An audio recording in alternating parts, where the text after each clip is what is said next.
guys, and we're gonna do 4 series of questions, okay? So this one speaks to, so I'm just trying to get my, so this one speaks to, in the absence of specific GAAP, whether it's IFRS or ASPE, okay, it says, an entity should adopt accounting policies that are, and you got 4 options. Tell me what is the right choice. Okay?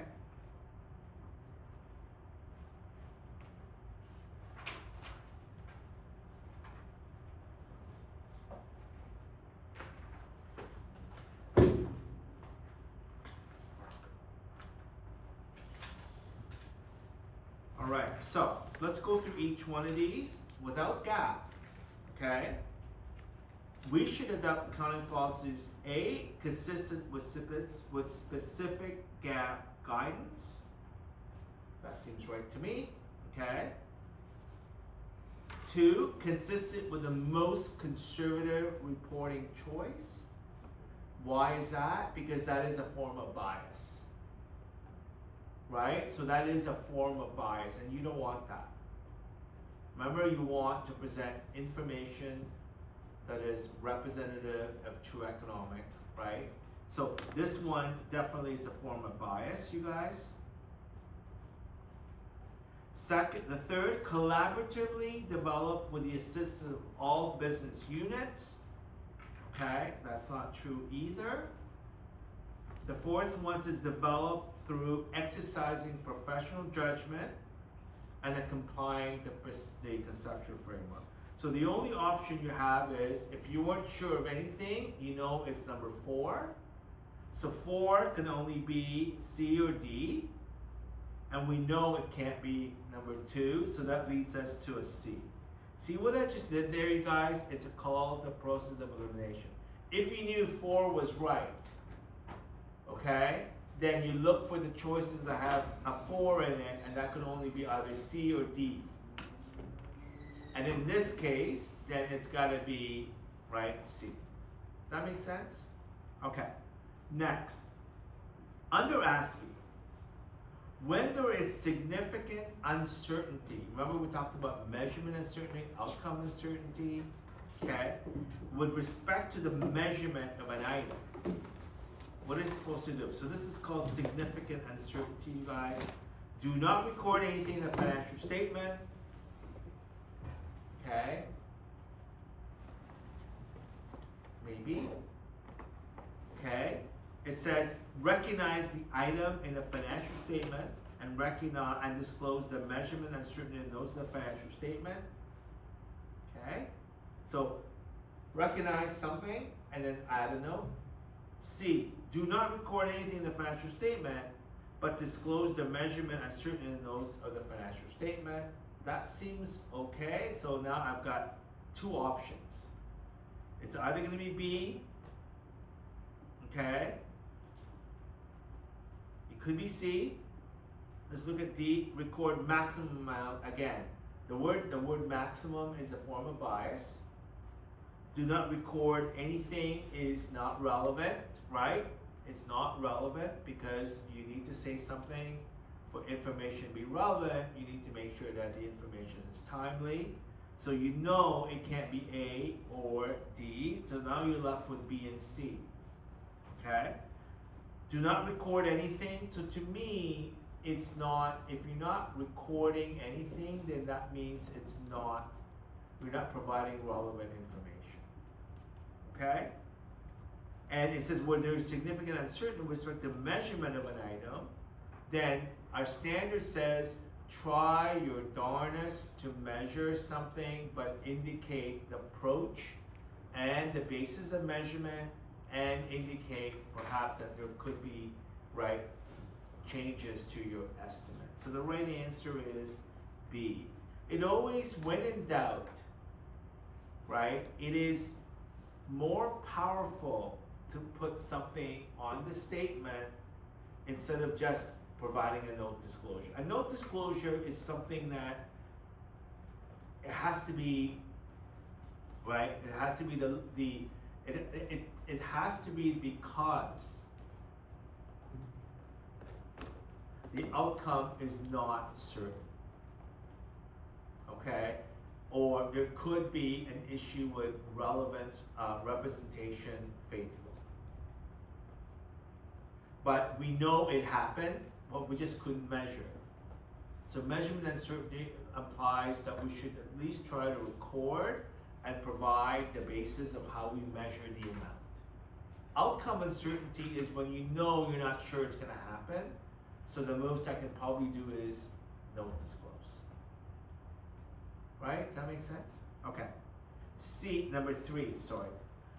Valuing asset at liquidation rather than cost is inconsistent with which of these principles and assumption? Go ahead. Historical. Historical. Absolutely, that is correct.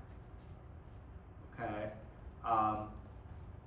Right? It's only when you have a going concern issue where you would value assets at liquidation.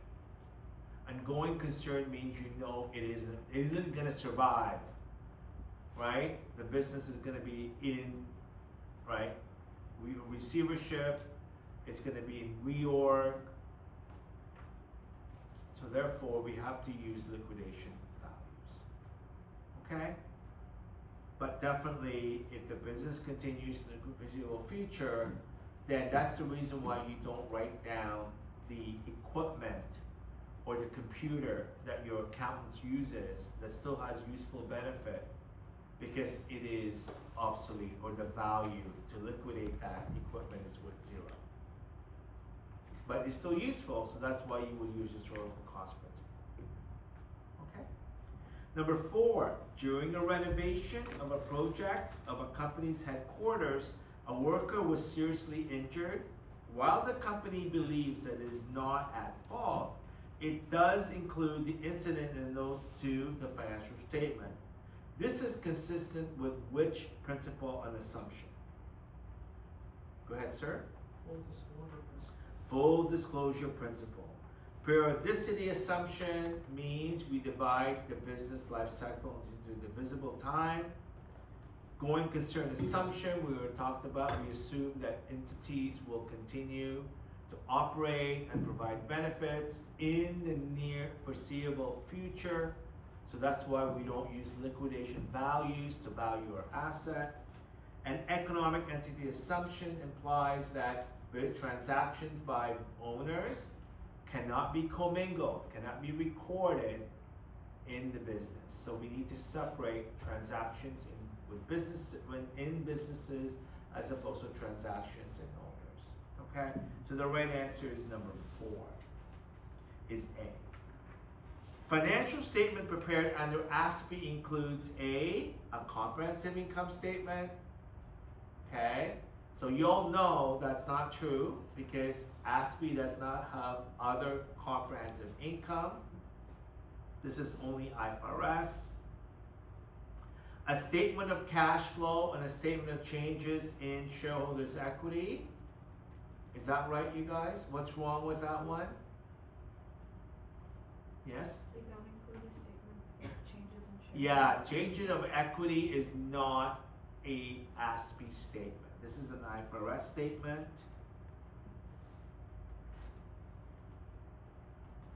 Balance sheet and statement of retained earnings, that looks like an ASPE statement to me. Statement of retained earnings, statement of comprehensive income, this is IFRS. So, I want to come back to question number 3 and 4, you guys. I want to remind you that, as I mentioned in class, I'm not going to ask you to provide a definition, right, of the 3 pillars, okay, of assumptions and principle. It's an application. So this is a good example of a multiple choice that tests your ability to apply these principles and concepts in these scenarios. Okay? So that's going to be how you're going to see those assumptions and principles, if any. Okay? Number 6, gain are defined as, go ahead. D, increases in equity resulting from an entity's peripheral or incidental Yeah, so the word peripheral or incidental implies that it is not the ordinary activity, right, that the company normally participates in or, right, or results in income. And it's not their income producing activity, right? Another word for it, right? So that's why these are called incidental, one-offs, okay? And that's the idea. So that's why interest income or interest expense is part of this incidental, because unless I'm a bank, unless I'm an institution that lends people money, then that would be my source of revenue. So Bank of Montreal, they would have interest revenue as definitely the ordinary course of business. But if you're in ABC manufacturing, then obviously, right, borrowing money or lending money and making interest income is incidental, or gain or loss as well, okay? So the word ordinary is not correct. And then of course, residual interest remaining after deduction from asset, that's called shareholders' equity, that's called equity. So the right answer is D. Number 7, which of the following does not represent an essential characteristic of an asset? So remember, you need to understand the definition of an asset, because if you can't meet that definition, then the only option is you record as an expense, right? But even if you meet the definition of the asset, remember what I said yesterday? Was it yesterday? Today's Thursday? No, 2 days ago. Oh my gosh, it's blurred. The days are blurry. So what I said 2 days ago, right? Okay, so what I said 2 days ago is, yeah, you meet the definition of an asset or liability, but then you need to make sure you're able to meet the recognition criteria. Okay? Measurable and probable are the two measurement criteria. So in this case, which is not a characteristic of an asset, you guys? Is it A, it represents present economic resource? That's definitely a characteristic of an asset. Has control? That's definitely a characteristic of an asset. It results from past transaction? That's an asset. This is the only one that is not an asset, a criteria of an asset. Able to transfer economic benefit if it chooses. If it chooses. It's not like it's an option. Okay? Which of the following statement regarding liabilities is true? Liabilities arise through a contractual obligation. Okay? Now, is that right? That sounds right to me, right? But why am I saying this is not correct?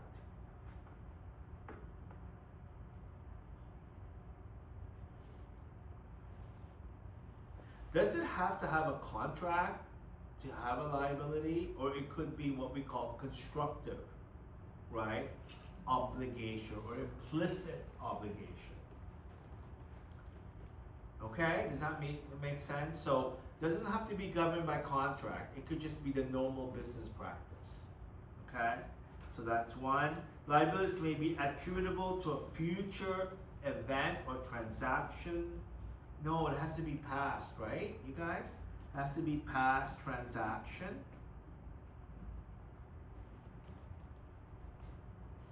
A duty or responsibility obligates the entity. Okay, that sounds right. But let's look at the last one. Entity often has a reasonable discretion to avoid. No, it's not meant to be, it's unavoidable. For you to be a liability, your obligation has an obligation that is not avoidable. Right? So, the only right answer is C. Okay? Which of the statement is true about understandability as a qualitative characteristics of financial statement? Okay? A, the onus to prepare understandable statements and to be able to understand them lies with the preparer. What's wrong with that statement?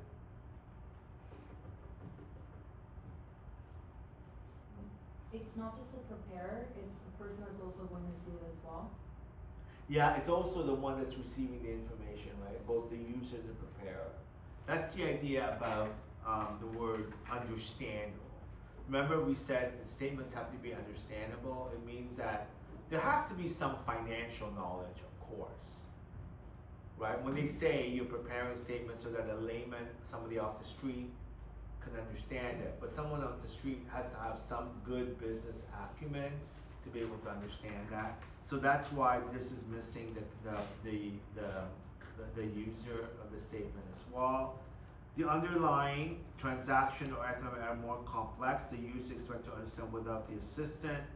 That is not true, because the idea is that we have, it should be like the basic transaction of a business has to be understandable. The onus to prepare an understandable statement to be able to understand them lies with the preparer and the user. That is the right answer.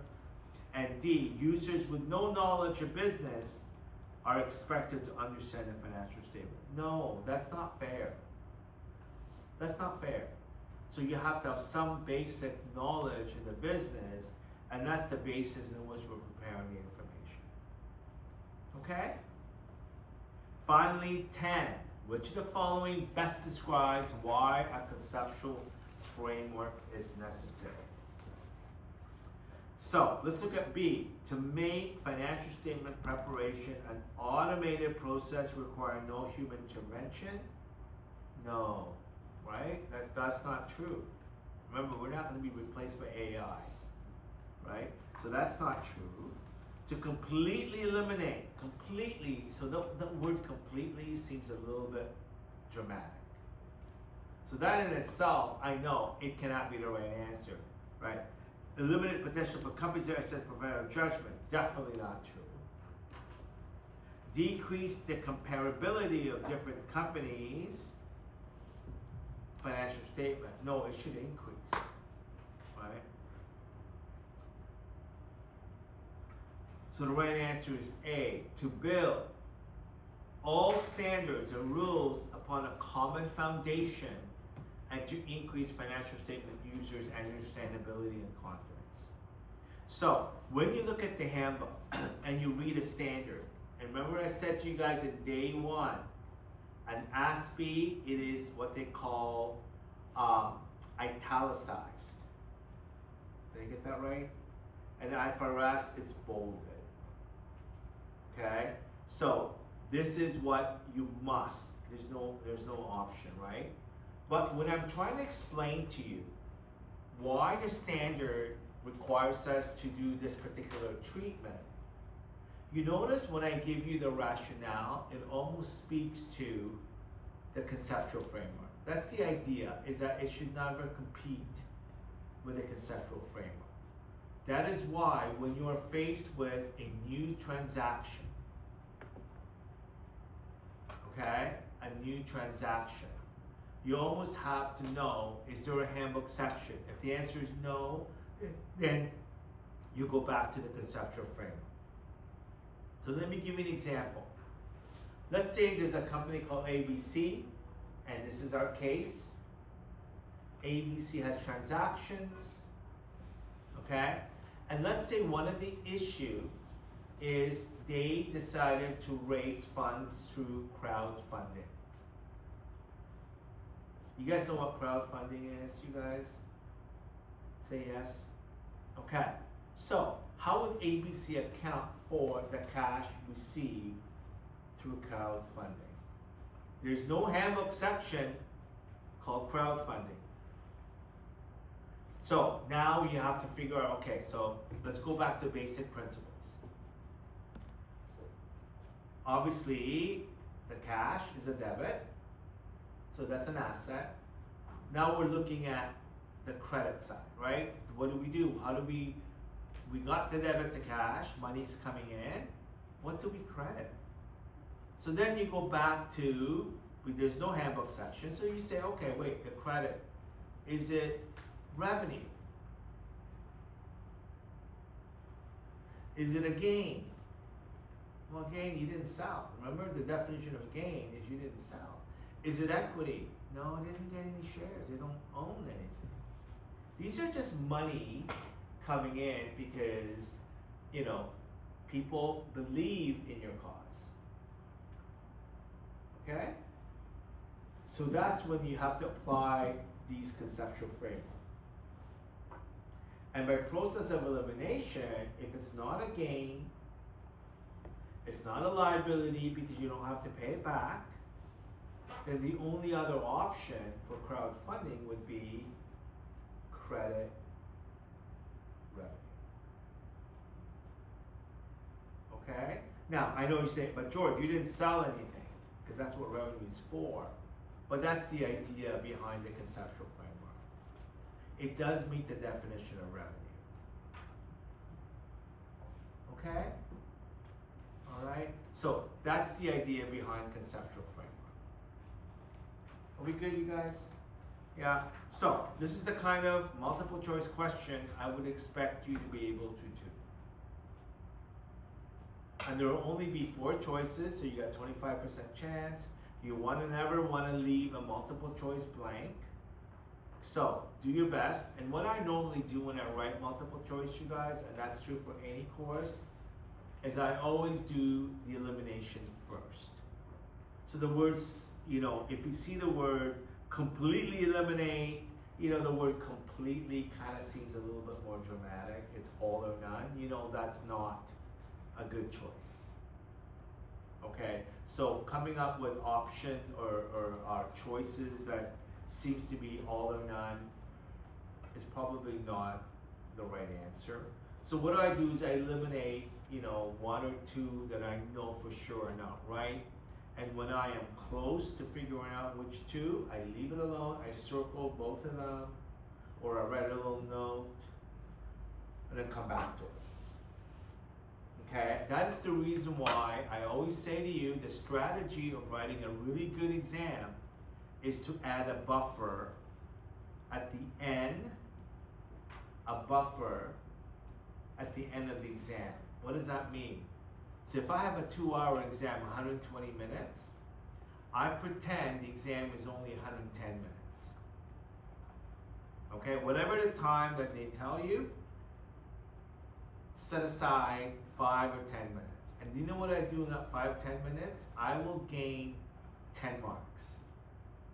If I spend 5 minutes, I'm only gonna get 5 marks. If I spend 10 minutes at the end, I get 10 marks. And how do I do that? Well, 10 minutes, you're going through every multiple choice, make sure that, because now remember, when you're writing an exam, you're gonna be nervous. I know I am, and when I'm nervous, sometimes, right, I get kind of, not confused, but I start to second guess myself. So what do is I write what I think the right answer is, and then I go back. In that last 10 minutes, I'm much more calmer, much more confident. I've seen the entire exam. I got this. I know I'm gunning now from a B plus to an A. So that's what I'm doing. I know I got my B. I just want to get to an A. So I start to polish and go through every answer. And it'd be amazing how much you can fix, right? A slightly incorrect response to a perfect response. That's what I find for me. I'm going to share that with you. You should try to practice it in your other exam, see how it goes. And you tell me, does it work for you? Okay? And that's all I'm going to do. All right, look at the next question, you guys. Here's another stylistic question. Okay? Once again, very similar to SBE number 2, Appendix B. Right? That skill building exercise, Myers National Grocery Chain, has a similar, it has 40 of these questions. Okay? So, what I'm going to ask you to do is, I'm going to ask you to work in pairs. Okay? I want you to make sure you go through each one of these and we'll take them up. Okay? I'm going to give you 5 minutes because there's 12 of them. You should be able to do at least 2 or 3 a minute. Right? Okay, 5 minutes, please. you guys. Let's start with number one. I'm gonna ask this beautiful young lady over here. You'll be the first one to answer this one. Using Canadian dollar in the financial statement is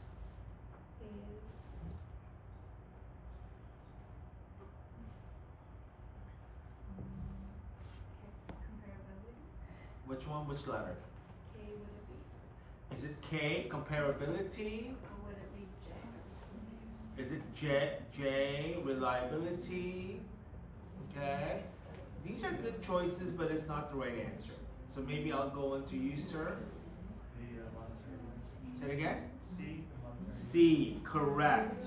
Right? This is called, guys, listen up. Canadian dollars financial statement is called the monetary unit assumption.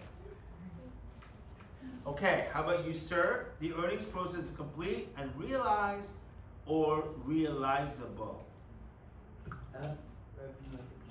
F, revenue recognition. Excellent. How about you, miss, at the back? Accounting information reflects the economic substance of the transaction.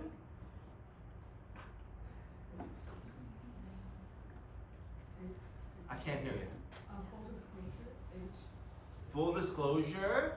No, not quite. Good call, but not quite. How about you, miss? Sorry. I will get to know your names, but it's only week 2. What is it? E. E, historical cost principle? Not quite. So we got work to do here, you guys, right?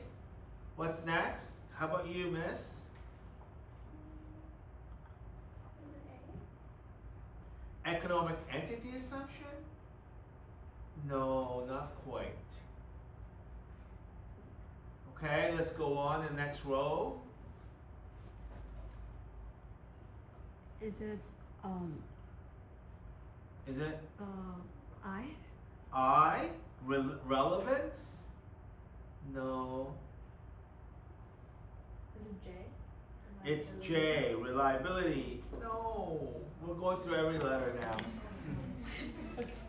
Go ahead, sir. It's the last one, faithful representation. Ah, correct. Representation faithful basically says the accounting information that we're going to provide should reflect the substance of the event or the transaction, not the legal form. And that means that we are providing information that represent truthfully what happened. Okay? All right. Quarterly financial report. Go ahead. We're back to you. Yes. Periodicity. Letter D. Excellent. The use of accruals and deferrals in the adjusting entry. Sir? Oh, me? No, the guy behind you. Matching. Matching. Excellent. I always love matching, you guys. A useful standard of measuring unit of business. Comparability. Okay. Is it K? Comparability? Not quite. How about you, miss? Yes. We put C, monetary. Excellent. That is a standard measuring unit for business transaction. And for us, because we're in Canada, we use the Canadian dollar as a unit of measure. Okay? Number 7, you guys, including explanatory notes as part of the financial statement. H, full disclosure principle. The affairs of business are distinguished from its owners. A, excellent. A business enterprise is assumed to have a long life. B, going concern assumption. B, going concern, supposed to have a long life. Is that true?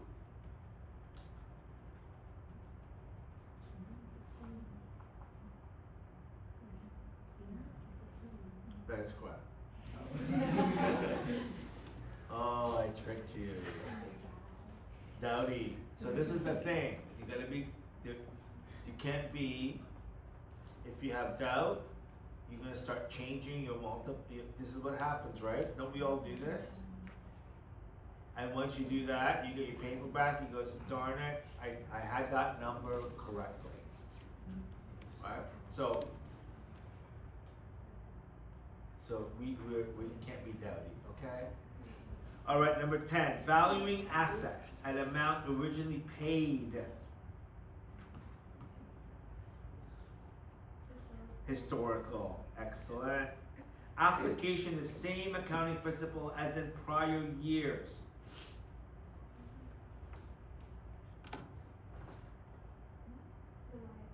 Reliability, no. How about you in the pink? 11? Number 11.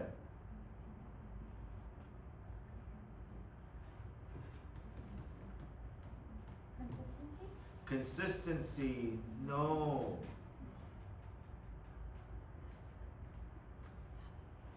Gentlemen at the back? What is it? Comparability, correct. So when we're applying the same accounting policy as in prior years, what exactly are we doing? Right? We want to be comparable, so we want our results to be comparable. Okay? Presentation of timely information with predictive and feedback value is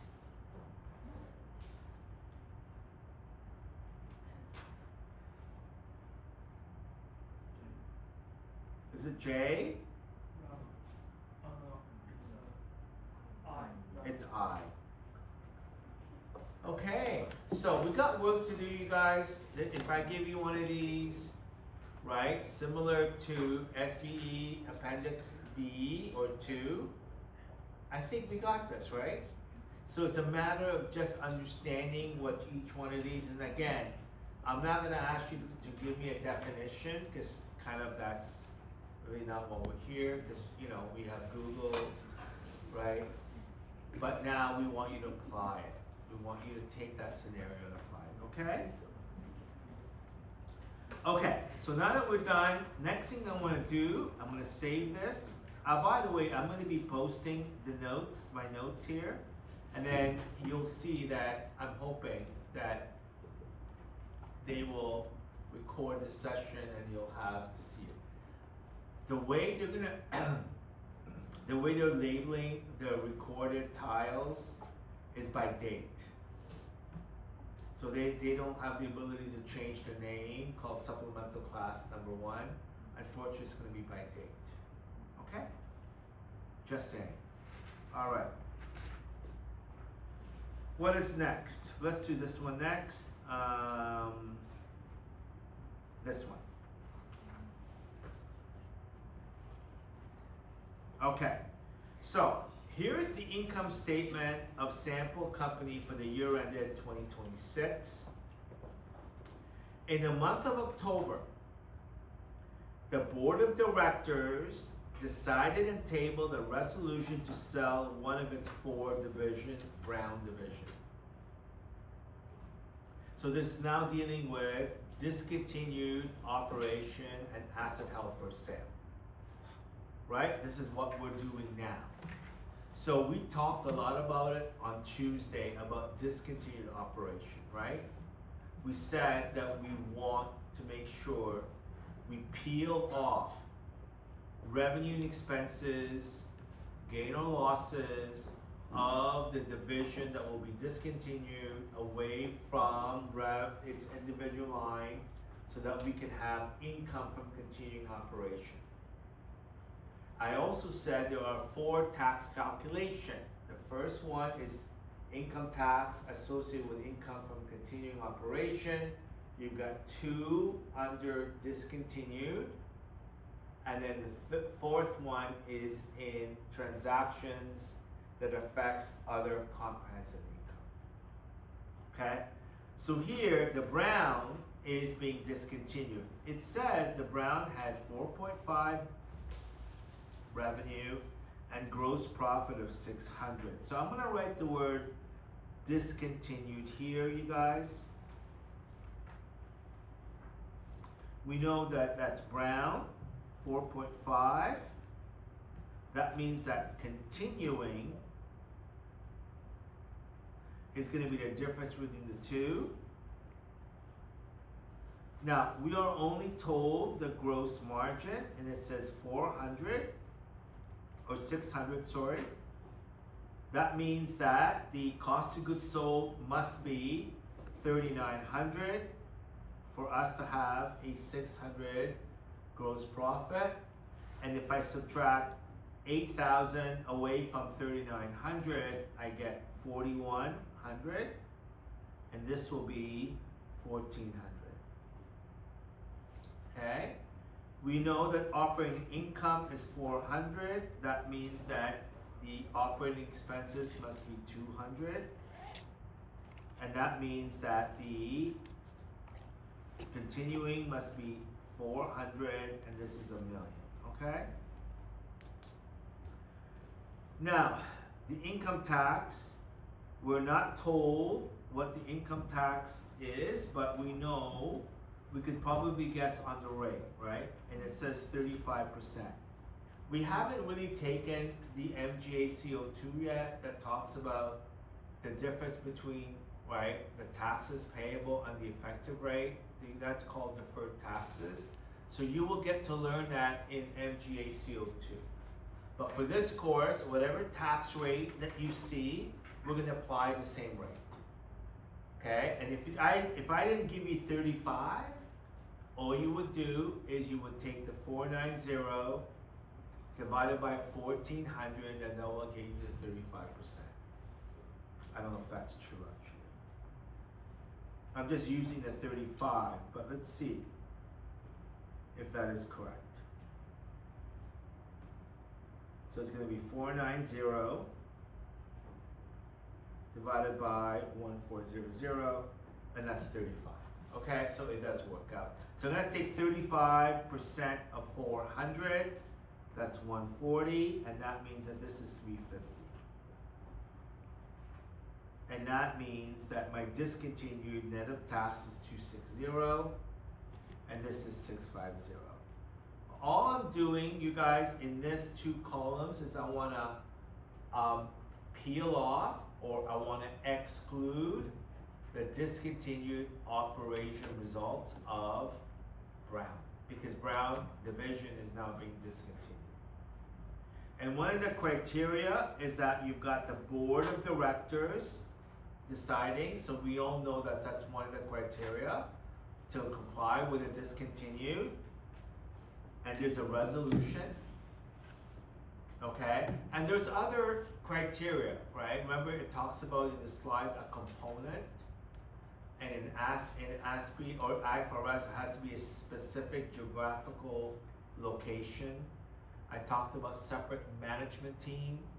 I also talk about the way the organization tracked the results of Brown against others, so there must be a separate division in their general ledger system, the books and records. So those are like hints. Those are indicators that, that sample treats Brown as a separate division. Okay? Now, definitely that is the first part. That's going to be our first disclosure. And the next part says the carrying value of the assets of Brown was 15 million, right? So 15,000. So carrying value is this fancy word for net book value of the division. Okay, is 15. And the fair value is 13.5. And the cost to sell the division is 12% of the fair value. So we're going to subtract the fair value less cost to sell. Okay? So the fair value we know is 13,500. Cost to sell is going to be 13,500 times 12%, and that gives me 1620. So the fair value less cost to sell is 11880. So you're always having to determine, because remember, when you sell a division, you're gonna pay a commission. That is what they call cost to sell. All right? Everybody takes a piece of the pie. So to calculate the loss, you guys, okay, is gonna be carrying value minus fair value less cost to sell. And that would be 15 less 11880, and that will give us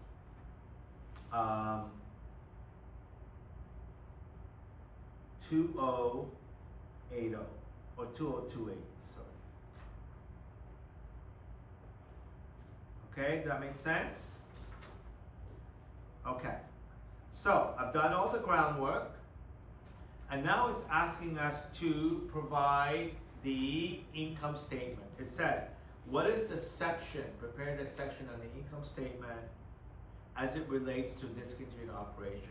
I'm gonna do one step further than that. I'm gonna show you how your income statement for sample should be laid out. Okay, so let's start with sales. And it's gonna be this column here, the 5500, because I wanna showcase the continuing operation. So I'm gonna show that first. Less cost of goods sold.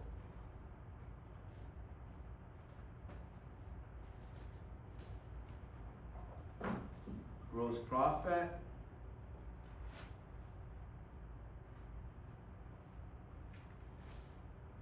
Now I've got some operating expenses.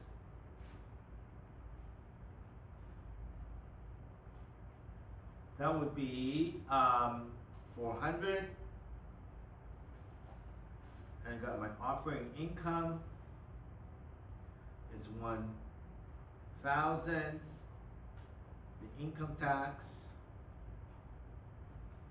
which would be 35% of 1,000, that's 350.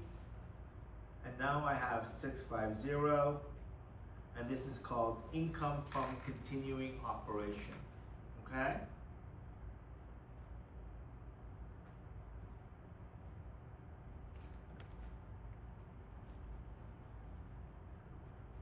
And now I'm going to have discontinued operation.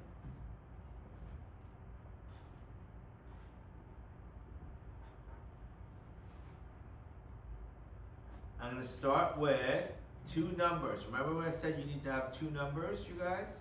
So it's going to be the income or loss from discontinued operation. In this case, it is an income amount because they did make money of 260. So it's going to be income from discontinued operation, net of tax, and the net of tax amount is going to be 140, and that's this number here. I'm going to put 260, okay?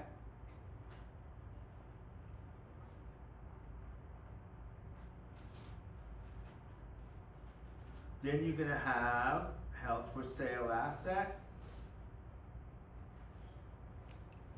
So here, we haven't sold it yet, right?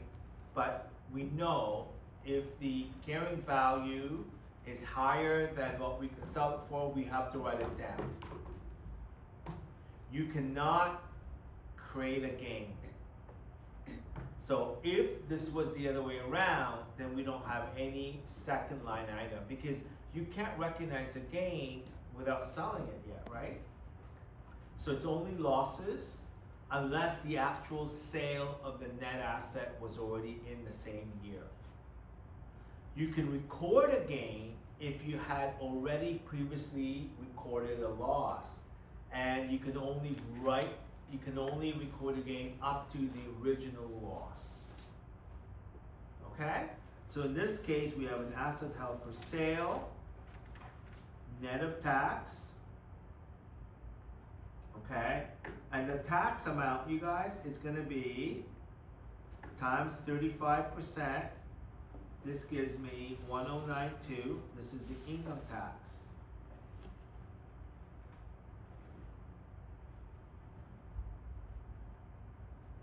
Okay?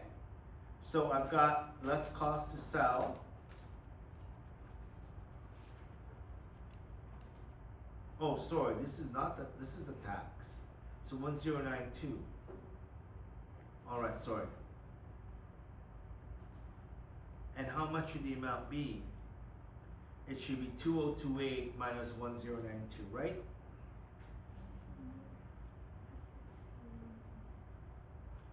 Did I get this one wrong? I think it's not 2028. I think it's something else. Yeah, it's 312, so 15,000 minus that number gives 3120. Oh, did I do this one wrong? I think it's just that one step. Yeah. And Everything else is then, right. hold on, and then the tax is right, 1092. So the net of tax is 2028. 3120. Hold on, you guys, just bear with me. 3120 minus 1092 is 2028. So I just wrote the wrong number. Look at me. I'm way ahead of my time, clearly. So I need to put down 1092, and then this is 2028. Does that make sense? Okay. And this, by the way, is a gain. This is income. This is a loss.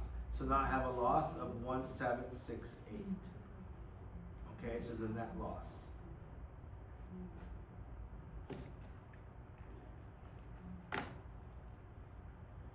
And now my net income is gonna be, I've got 650 minus 1768 to give me 1118. Okay?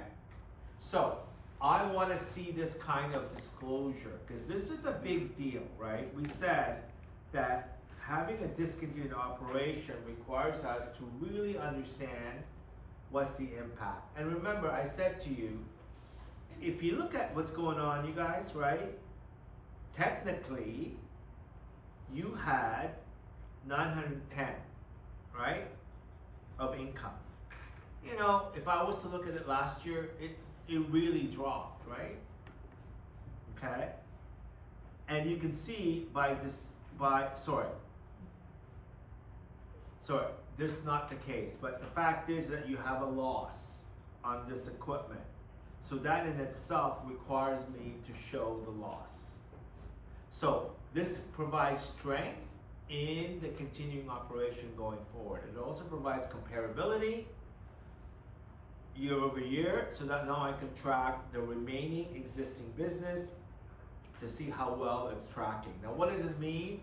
It means that if you were showing comparative statement, then you're also gonna have to take the Browns result from the previous year and pull it out too as well, because you want comparability and consistency. All right, so that means that in prior years, I would have to disclose the operating results of Brown in previous years as a separate line item as well. Okay? Now, where is the earnings per share? Remember, earnings per share is a requirement. Okay? So earnings per share, you would definitely have to calculate earnings per share here. And it's easy. Take the 650 divided by the number of shares outstanding.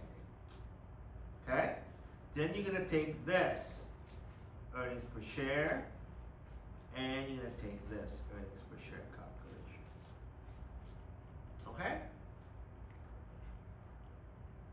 So, having a good understanding of how to properly present and disclose the discontinued operation is extremely important.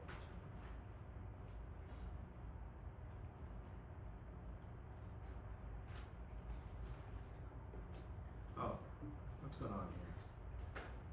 I have different answers. All right, I'm good. Questions? Comments? Let's move on. Wait, Okay. actually, Yes. Can you explain how you actually got the net? 2028. Okay, so let's go up. Okay, so we know from this statement we have the carrying value, the net asset of Brown that we're ready to discontinue. The book value is 1500, right? 15,000. We need to compare it to the fair value. Okay? How much we can sell it for. But we know there's going to be cost of selling it. So cost to sell would be things like commission expense. It would also include like moving expense. It includes all of the costs associated with eliminating, getting rid of the Brown's net asset. So that's what that is. It is 12% of 13.5, which is the fair value.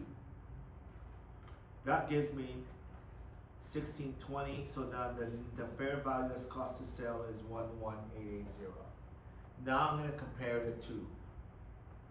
That will be my loss. It's a loss because the carrying value is higher than the fair value less cost to sell. That's my loss, 3120. The income tax effect we need to calculate. Okay, so that would be the 35%. That's your taxes. So the net of tax is 2028, which is just the difference between 3120 minus 1092. Okay? So if you think about the income tax, right, it's called intra-period tax allocation. Here's your first income tax calculation. Here's your second income tax calculation. Here's your third, and the fourth one would be under OCI. Okay? So that's why it's called intra-period, is because instead of showing one income tax expense, we now be able to show the source. Okay? Did that answer your question? All right, excellent. Okay, next is I want to do this question next.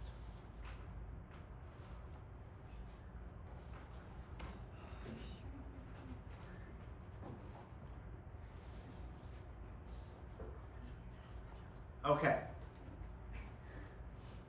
If you look at the instruction, you guys, the requirement, it says in good form, prepare a partial 2026 income statement for a company called Turnover Corporation, taking into account the effects of the above items. So there are 5 items in total.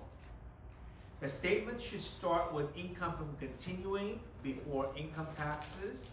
Unless otherwise indicated, you may assume an income tax rate of 40% of all items. Earnings per share calculation are not required. Okay, so let's go through each one of these, you guys. Okay, you have been hired by the CFO of Turnover, a public company, and you senior accountant. You have been asked to help with the preparation of the 2026 income statement. For 2026, Turnover reported a pre-tax income of 3150. So that's definitely a starting point. Income. And then I'm gonna put down the word before adjustments.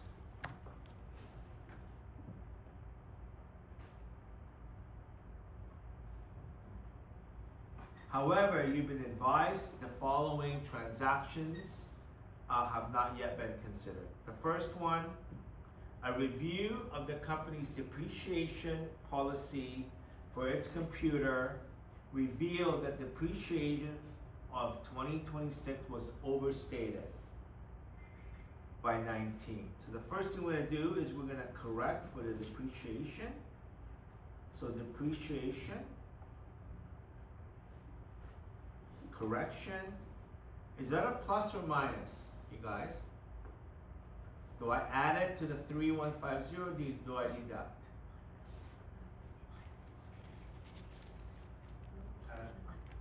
we add, correct. Okay? Why? Because we overstated by 19. So that number, 3150, is too low because we added 19,000 of additional depreciation expense. Okay? Number 2, during the year, the company wrote off 62.5 in accounts receivable for which no expected credit loss was set up. That's another issue. So now income is overstated. So AR, credit loss. And by the way, you know what that is? Credit loss is the same thing as bad debt expense. We call it bad debt under ASPE, but under IFRS, they call it expected credit loss. And on the balance sheet side, we call it allowance for expected credit loss. ASPE, we call it allowance for doubtful account and bad debt expense. Okay? All right. Number 3, it says in 2026, the company sold an old equipment for $160 and had a net book value of $120. So I've got a gain on sale.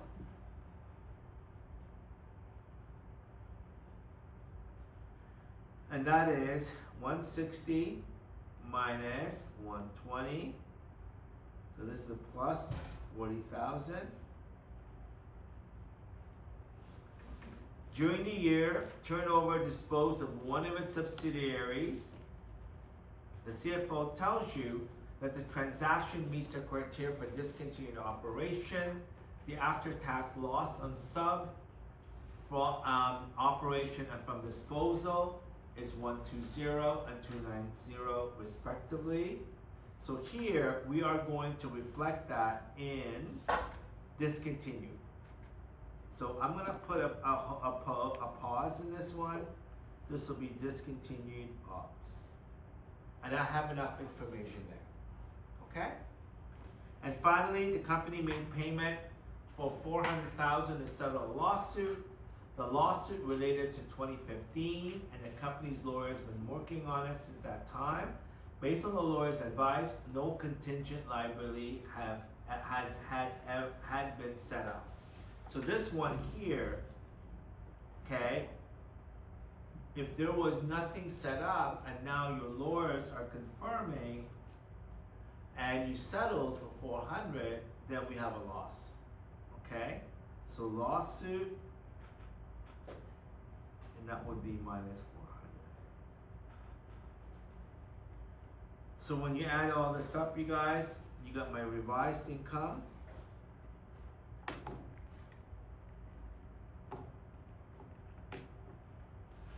Okay. So now let's start with income from continuing operation. That's what I'm going to do.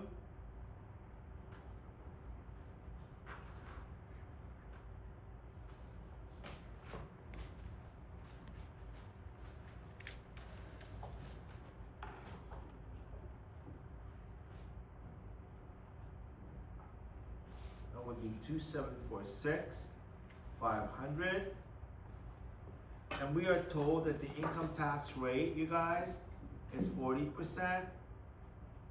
So I've got income tax expense.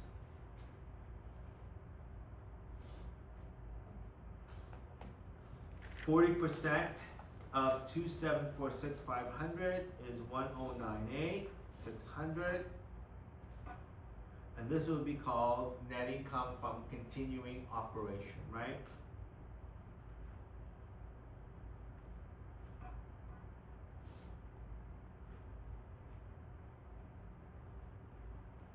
And that would be the difference between the two. And of course you have your discontinued.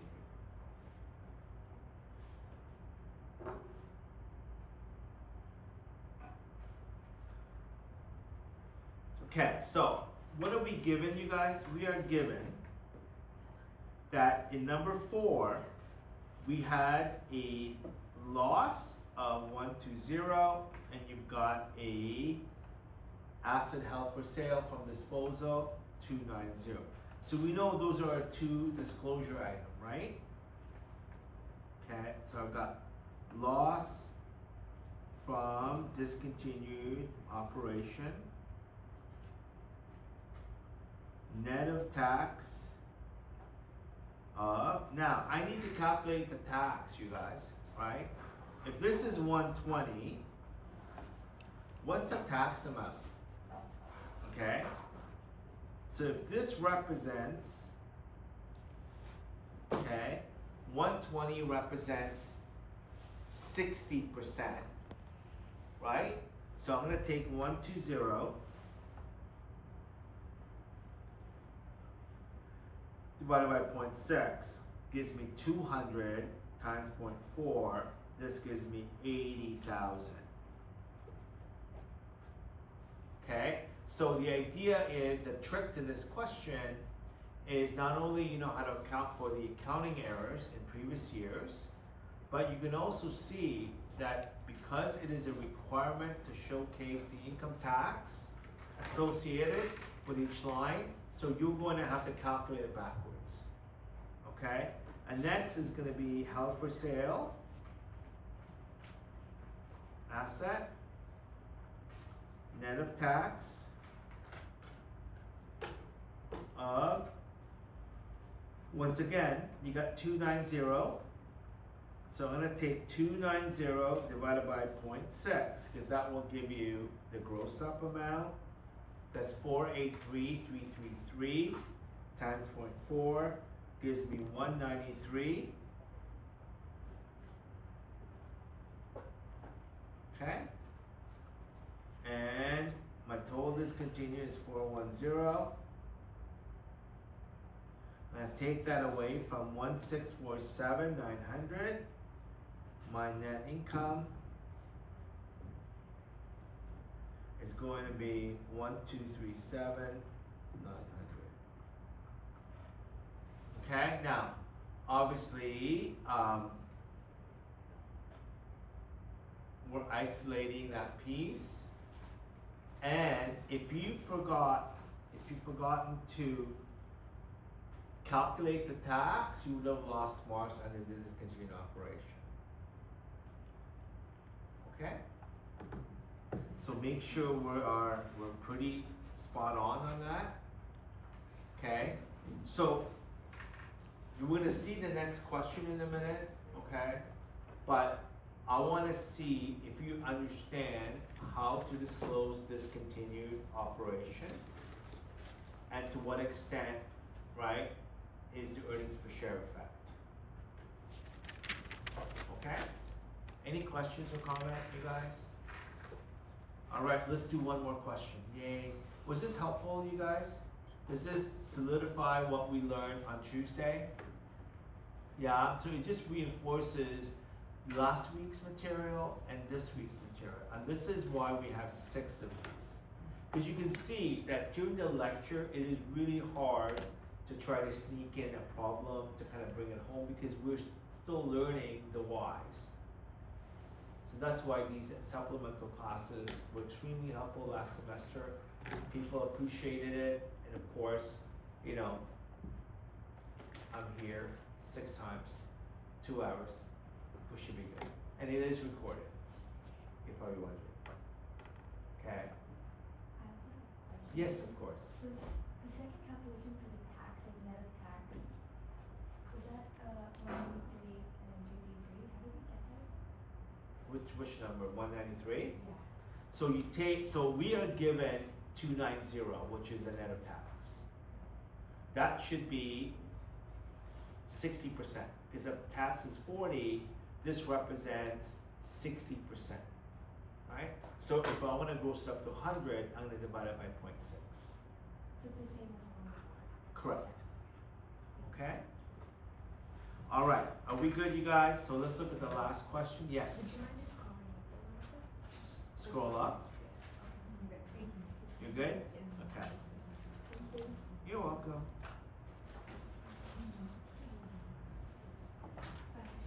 Okay.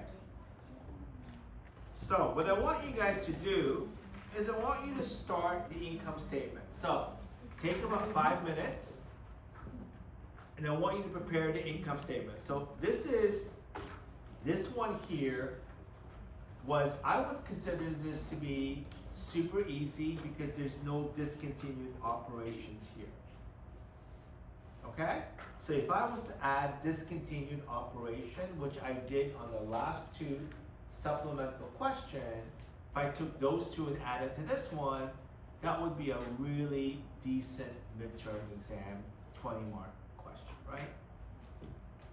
So, understanding how to prepare an income statement in good format. This time we're asked to do a multiple step income statement, okay? So I'm gonna give you 5 minutes. And by the way, there's a part B here where it's asked us to look at the retained earnings statement, okay?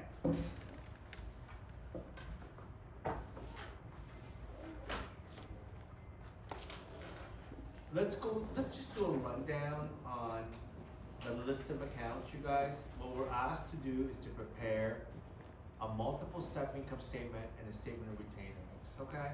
Starting with revenue, purchase discount, purchase, those are all part of cost of goods sold, right? The purchase discount. What is this? Loss on flood damage, net of tax. So this 42,000 was tax affected. We all know there's only 4 tax calculation. So that's gotta be wrong. They should be calculating net of tax. Unless the loss on flood is an OCI transaction. Remember, there's only 4. Continuing, 200 discontinued, and this OCI, other comprehensive income. So you know that is not right. Okay? So, we're gonna have to pay attention to where that goes. Then the next logical question you're gonna ask is this part of operating expenses or is this part of the other income and expenses? Okay? So the question becomes, if it's part of operating, it means it's part of the regular day-to-day revenue generating activity. Are you saying to me that having a flood is yearly? Does it happen every year? If it does, then I think you need a new leadership team. Because if you have a flood, then you know you're gonna figure out a way to stop it, right? Because it's a loss. So flood is meant to be ancillary.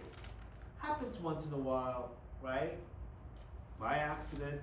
So I know that's gotta go under, what is this? That's gonna go under some sort of ancillary, under the other category, right? Okay.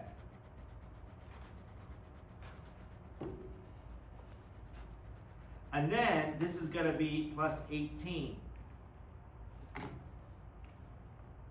Right? Because you cannot do net of tax. Remember, we don't do net of tax on interest or gain or loss. Remember, tax is only done for different intra-period says continuing, to discontinued, and OCI. Okay? Then it says admin, cash, receivable, common share to cum, dividend revenue. Oh, what's dividend revenue? That would be ancillary. Right? That would be incidental income. Okay? I got inventory, I got unearned revenue, interest. Okay, so there's really nothing here. Here's another one right here, you guys. So what is that? It says cumulative effect of change from straight line to accelerated. What is that?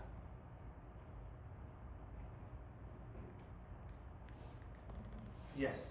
They changed their method of depreciating some kind of asset and they had to adjust it to retroactively adjust it. So they changed the policy of depreciating and the asset. So that's a change in accounting policy. And a change in accounting policy is retroactive restatement. Which means that this is going to be part of statement of retained earnings. Okay? This has nothing to do with the income statement of the current year.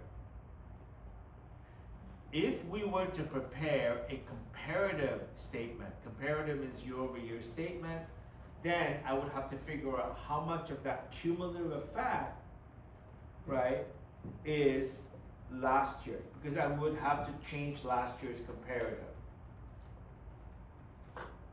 All right, so this is going to be an adjustment to the opening balance of the retained earnings. Okay. Okay, there's nothing else here, so let's do it in proper format called multiple step. So starting with the name of the company, it would be Macaroon.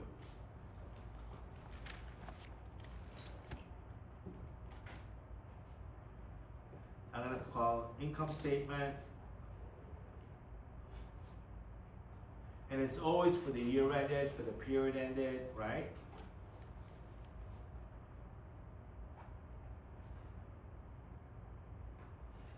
And this is December 31st, 2026. I'm gonna start with revenue, you guys. And revenue is 1.2 million. And then I need my cost of goods sold. And cost of goods sold, you have to almost remember your MGAB01. It starts with beginning inventory plus purchases minus ending to give you cost of goods sold. That's where those beginning and ending inventory all fall into place. Okay? So starting with beginning inventory.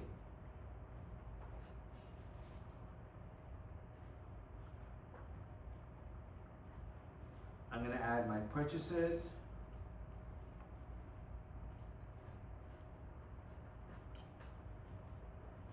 Now, there's a purchase discount, you guys. So I'm going to need to subtract the purchase discount of 18.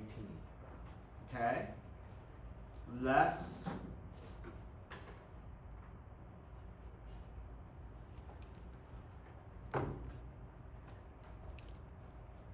and I call this net purchased.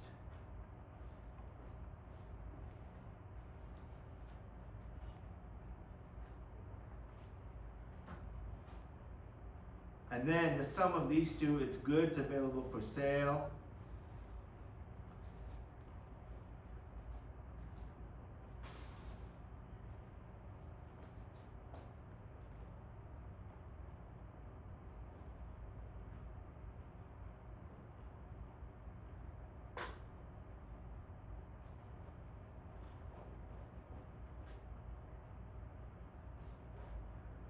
Less ending inventory.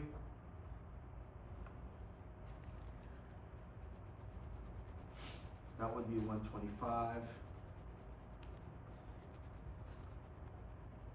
Cost of goods sold.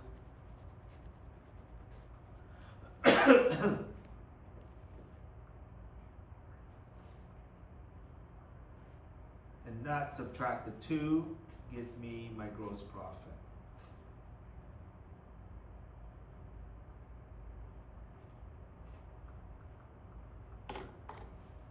Okay, what's next, you guys? It's going to be the operating expenses, right? That's the next section.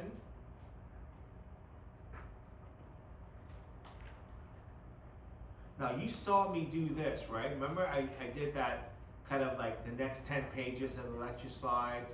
I'm going to summarize for you what this thing called multiple step income statement. I showed you the multiple subtotals. There's a reason for that, okay? Operating expenses, there's really only one. It's called SG&A. And here, you guys, this is done by function. And remember, I said to you, it could also be by element, by account. So, depending on the question will give you whether it's wage expense, insurance, property taxes, or it's done by, let's say, selling, admin, IT, R&D, all of that stuff, right? That would be there. So that one is 288. SG&A is 288. And this gives me my, what is that? I better save. it says,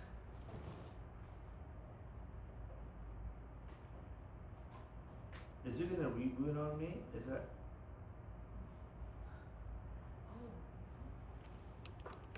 Okay, I'm not gonna touch OK. Because I know I get into trouble when I touch OK. So just ignore that little message there. Oh, it's an hour. Do you ever get those? No, it's just asking to like reboot it after you're done. It's just give a message like it's gonna pop up every hour until you reboot it. Okay, I'm not touching OK. Because if I press OK, it's gonna shut down my computer. I don't think so. Ooh. Maybe I'm like, I don't know. Do you think I should touch it? Should I touch it? No. Task manager, remove it from existence. What's that? Task manager, remove it from existence. Okay, are we good, you guys? Okay, so now that gives me operating income, right?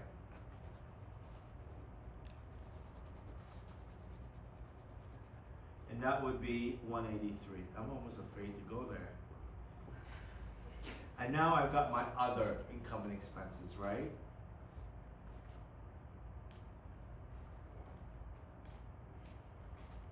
So I'm looking for these subtotals. So when I mark papers like this, you guys, we look at these subtotals. If your subtotal matches the marking rubric, you get the marks above that. We look for things, right? We look for format.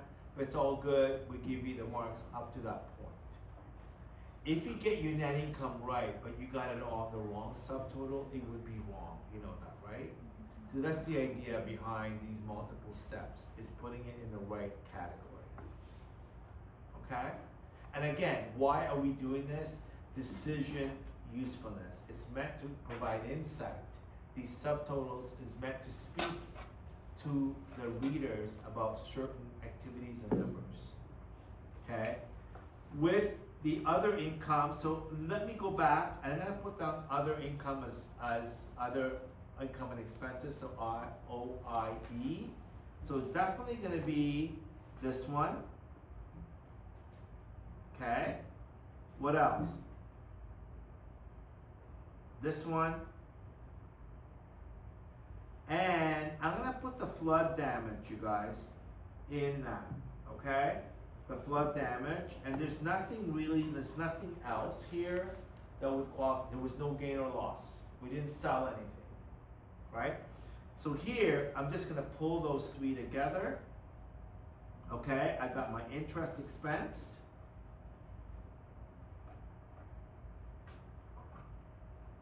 I got my dividend revenue. Usually you'll have interest revenue, right? So that's the other piece of it. And that one there, I'm gonna put a bracket beside it to show that it is opposite to the expense. And then I've got flood. Now remember, the flood damage, okay, we are given, right, with net of tax. So I'm gonna have to put the 60 in there, right, you guys? I'm gonna add back the tax.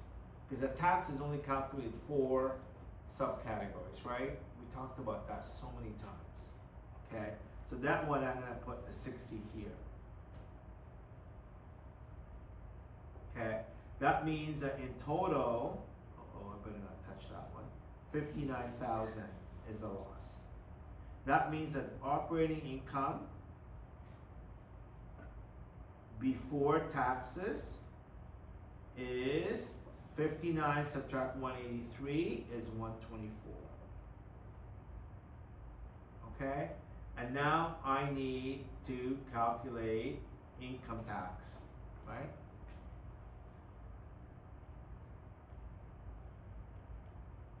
And that would be 124, and I want to see this calculation, you guys. Why? Because I'll tell you why. If you calculated the tax wrong, but I don't know what rate you use, then it would be wrong. But if you got the wrong income tax expense, but I see that you took the number above and the multiplication, you will get full marks on that. Because we don't carry forward errors. If you made an error above, I can't penalize you twice. So if you made the error and you had your income before taxes to be, let's say, 200, and you calculate the tax, you get full marks on the tax. Okay? And this will be income from continuing operation. Now, do I put continuing operation and there were no discontinued? The answer is no. So this will be net income. Okay? Remember, you guys, please, if there was discontinued, this subtotal will be income from continuing operation, and then you would have your discontinued. You saw that in the last two supplemental question to get to total income. Okay? See?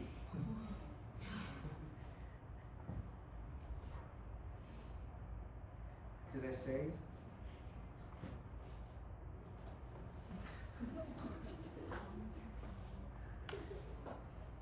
So did you not say it's okay? I mean, it said that it will like remind you every hour until you agree. That's what it said. Penalizer 1 What's that? Penalizer 1. Ooh, look at him. Please no. He's the mean judge. Can we wait, you guys? Updates are underway. Please keep your computers on. So anybody have a good weekend coming up? So tomorrow, what am I doing tomorrow? How many of you are going to the International Student Barbecue? That's held from 3 to 5 in the H, is it H wing?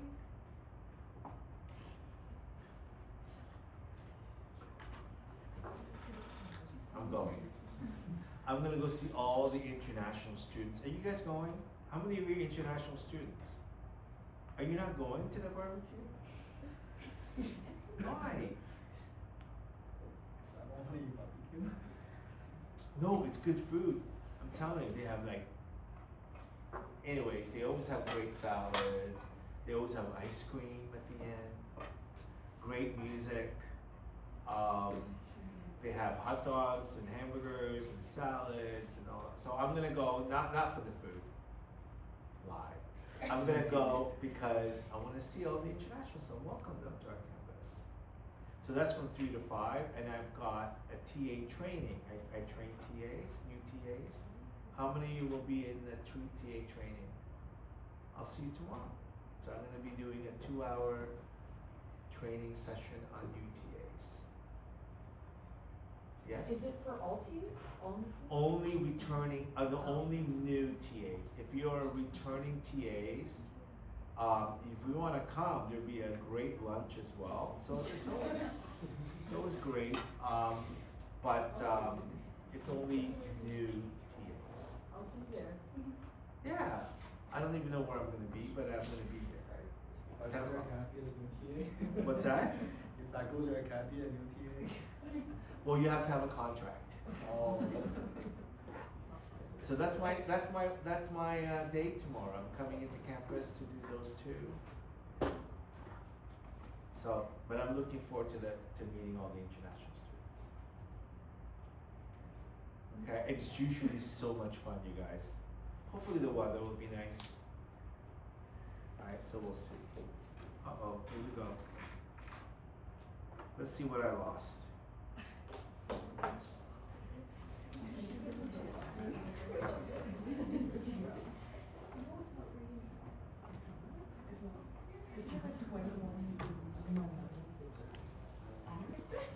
I know, are we happy? So I will not deduct a mark. Alright, so now we've got that. And what do we do next, you guys? We need to calculate earnings per share, right? That's really important to remember. And what's the trigger, you guys, for earnings per share? Okay, other than the fact it says includes earnings per share, I'm not gonna be that generous by saying include earnings per share. But here, we know that when we look at the common shares, okay, it says that they have 20,000 common shares, so that's usually a hint. If I give you a number of common shares, you take the number of 86. So this is earnings per share. So that would be 86,800 divided by 20,000. Now, don't worry so much about the weighted average, okay? Because again, I told you that's really something that CO2 will cover, but you do have to worry about the preferred dividends. And in this case, there are no preferred dividends. And this is part of your VO2 course, right? So I think it's fair to add that in there. And that would be $4.34. Okay?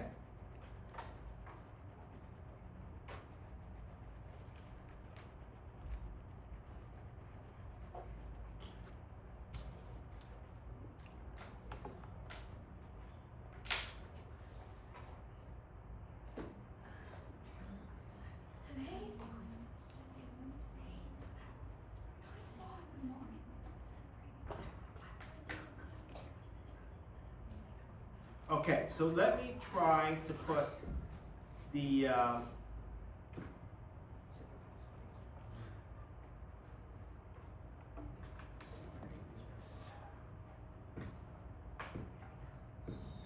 wanted the statement of retained earnings up here, okay? So I apologize for making a mess of this one. So this is a statement of changes in, so a statement of retained earnings, okay?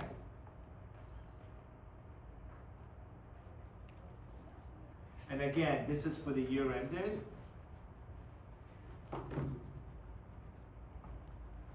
And remember, you guys, I'm gonna give marks for the heading. So make sure you've got macaroon,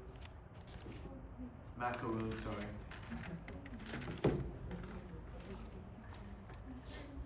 Corporations, right? So I usually give 1 or 2 marks for the heading, but make sure the only statement should say as at is the balance sheet. Otherwise, everything should be for the year ended, for the period ended, for the 3 months ended, for the quarter ended. Okay. We're going to start with beginning retained earnings. That's given to us as 270. And we know that we've got a cumulative effect, right, in depreciation. So you're going to put down cumulative effect of change in depreciation method, and it's always going to be net of tax, okay, of 15,000. Okay, so this is the other piece, you guys. If you think about it, this is the other piece. So remember I said there's 4 income tax. The 5th one would only be in the retained earnings. If you have any prior period adjustments, and prior period adjustment can only be reasoned for 2 reasons. One is you made an error, you're gonna correct it, or you have a change in policy, right? So the only reason why you do a retrospective adjustment is you made an error, net of tax, the impact, or a change in policy, which is what's happening here. So that would be net of tax of 15, and that is 35,000. So now you're gonna have this thing called revised beginning retained earnings. And that would be the net. Then you're gonna add income, and that would be the 86,800 less dividends.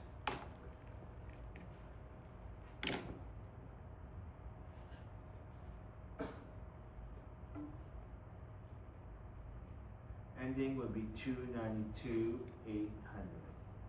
That dividend, by the way, the 29 is here. Okay, that would be the dividends that you declared and paid. Okay, so this could typically be an exam question, and then I would add in there those 2 discontinued, and you're good to go. Next week we're going to look at the balance sheet and cash flow. Okay, So we're gonna actually do another supplemental question. I can't remember what week we're gonna be in. Let me just look at my little schedule. That will be on September 25th. So next week there'll be a tutorial in this room, and then the week after that I'll be doing the supplemental again on the September 25th, and that one will incorporate the cash flow and the balance sheet. Okay, so each step of the way we're gonna learn deeply into the application of the theory. Does that make sense, you guys? Okay, any questions or comment today? Was this helpful? This is what's gonna happen for the next 5 sessions. Alright, so please practice these questions. These are old exam questions. Right? Thank you. Have a great rest of the week, everyone.